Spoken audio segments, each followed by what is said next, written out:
Ang letrang A ay para sa anahaw.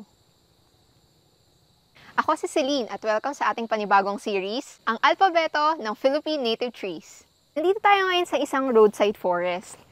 Kakaiba itong forest na to kasi dominated siya ng anahaw. Ang anahaw o Saribus redontifolius ay isang Philippine native tree or palm na may iconic na mga dahon. Ginagamit bilang pambalot ng pagkain ang dahon ng anahaw. Isa rin ito sa mga material na ginagawang pamaypay na tinatawag na abaniko. Kilala ng karamihan sa atin ang anahaw bilang pambansang dahon ng Pilipinas. At nung panahon ng mga ninuno natin, hanggang sa ngayon, ginagamit ang dahon na ito para maging bubong. Laki, no? Bukod sa dahon na pangbubong, ang katawan rin ng anahaw ay ginagamit na flooring at poste sa bahay. Madalas din itong gamitin na pangbakod sa mga palaisdaan. At ginagamit na rin sa pang-landscape at bilang ornamental plant ang anahaw.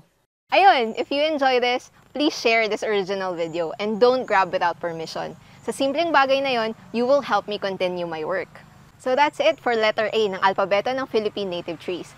Comment down below kung anong gusto nyo para sa letter B. Kita-kits!